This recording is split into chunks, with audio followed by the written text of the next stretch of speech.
Magandang umaga sa inyo mga kapatid, mga idol. Ako po ay magtuturo sa inyo. Ito po yung preno sa truck, foot brake.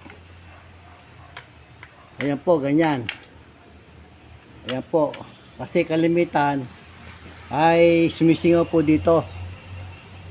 Kaya pagka lahat sa mga baguhan, o kahit na yung datihan na at minsan nalilimutan nila mag-repair, ito po yon.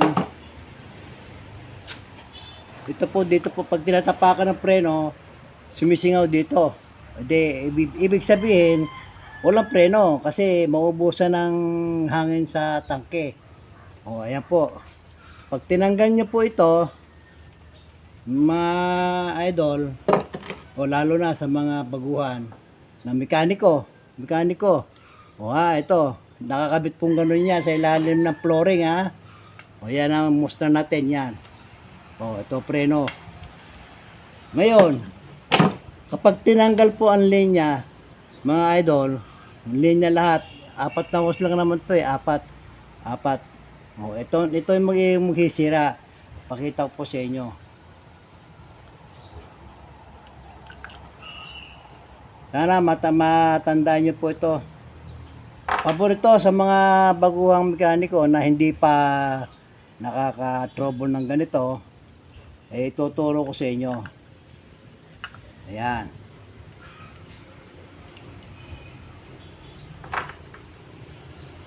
Yan. Ano po? Ito, tatanggalin nyo ito. Tatanggalin yung valve. May valve po yan sa loob. Ganito yan, ganito. Ito yung valve niya, ito. Aalisin nyo to kasi ito mga luma na, mga sira. Ayun na, may mga guhit.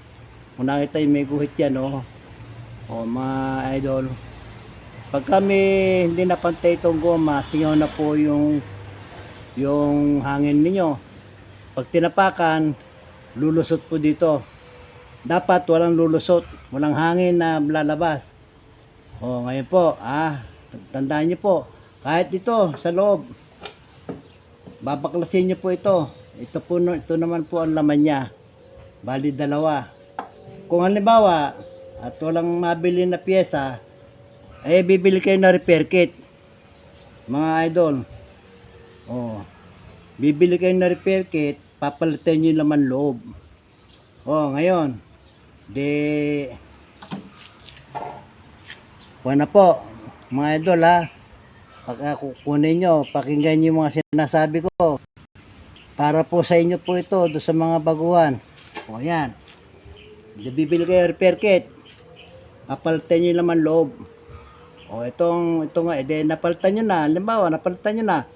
Ito ngayon, ang problema.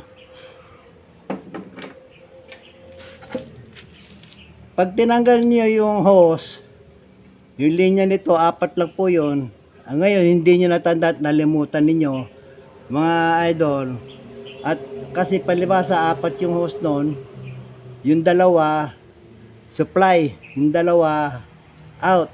Tingnan nyo ito yung in. Ayun, kita nyo ba?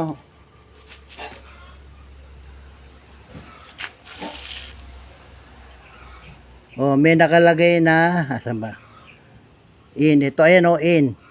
Yung supply, dito nyo ikakabit. Ano po? Dito.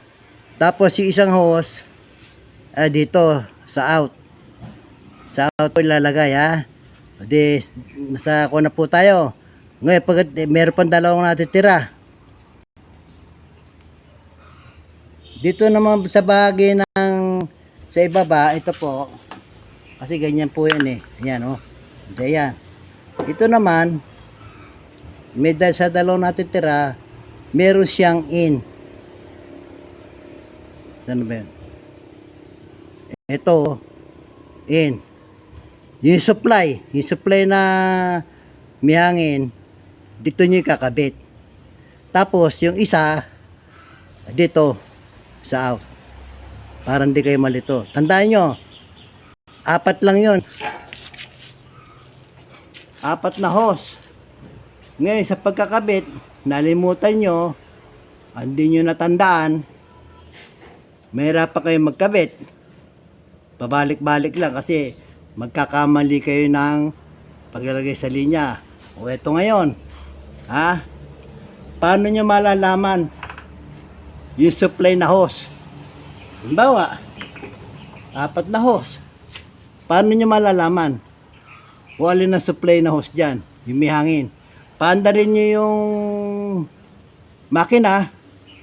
Ngayon, tingnan nyo kung alin dito yung bumubuga ng hangin. Tandaan nyo na agad. Halimbawa, ito, bumubuga.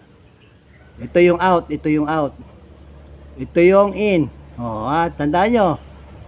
Ngayon, pag ito isa, yung isang out, isang in, dito nyo ilalagay.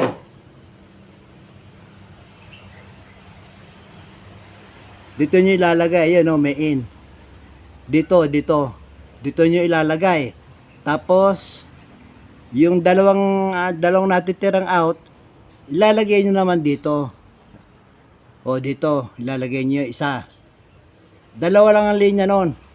Kasi ito, may mga plug na yan. Ito yung pressure ng hangin.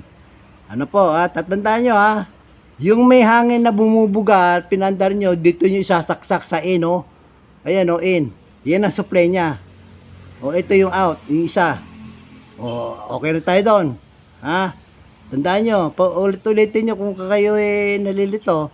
Ulit-ulitin yung video para hindi kayo masira. Ano po, doon sa dalawa naman, dalawang natitira, bali dalawang natitira, in tsaka out na naman. Ngayon, yung in, ito po yan, dito nyo ilalagay yung hose. Ano po, basta minabasa kayong in, yan na po. Baligtad, para mabasa nyo, in. Dito, meron pang isang hose. Dito nyo ilalagay yung out. Kasi ito, puro plug na yan. May mga plug na po yan. Tandaan nyo, may mga plug na yan. Bali, dalawang linya lang ito. In, out. Ayan Tandaan nyo. In, out. Ayan, out. Out. Dalawa lang yan. Isang pares, isang in, isang out. Dito man din. Isang in, isang out. Kaya kung kayo nalilito at nalimutan nyo na agad kung alin yung mga supply, papaandarin nyo lang yung makina para tingnan nyo kung alin ang mga supply. Halimbawa, mga hose.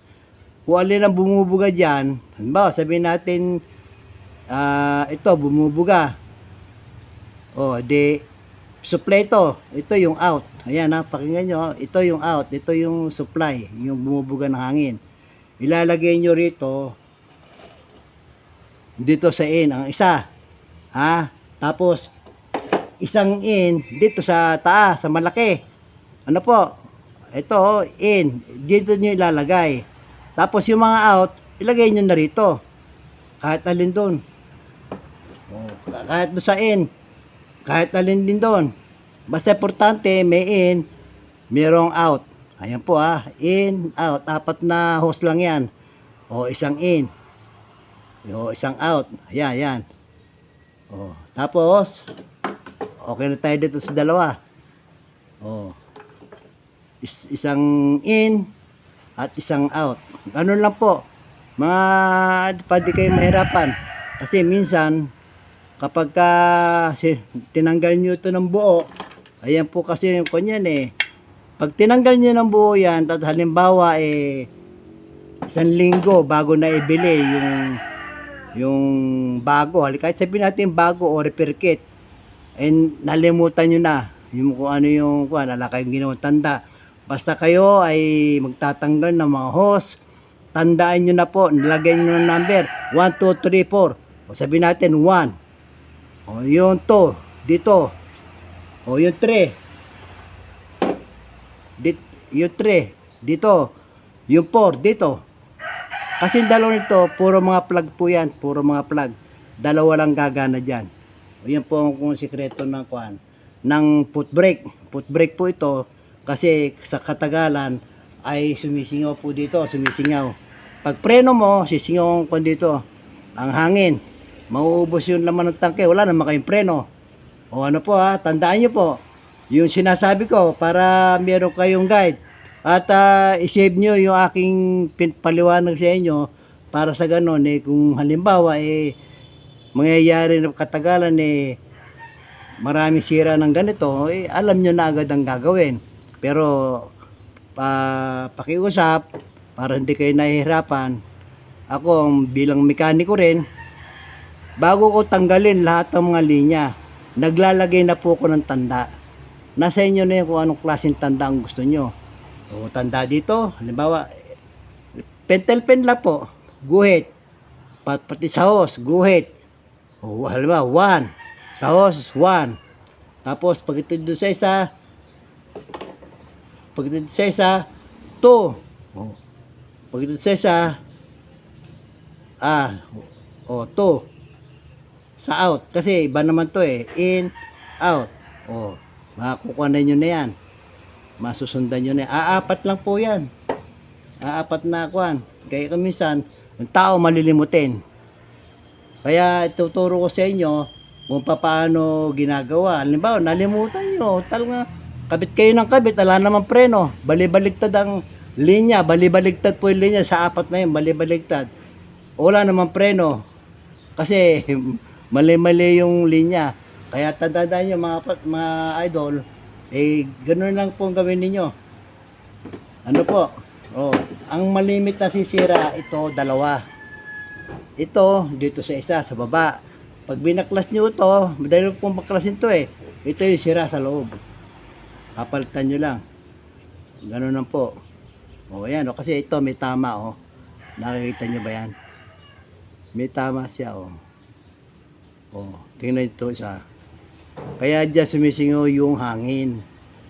Mga idol, ano po? Sige po. Babay na po sa inyo. Sana na unawaan ninyo. Kung sakali, meron kayong katanungan sa akin, message nyo lang po. O kaya, sa kung na po tayo magkuhan doon sa aking channel, mga kapatid. Sige po. Maraming salamat po sa inyo.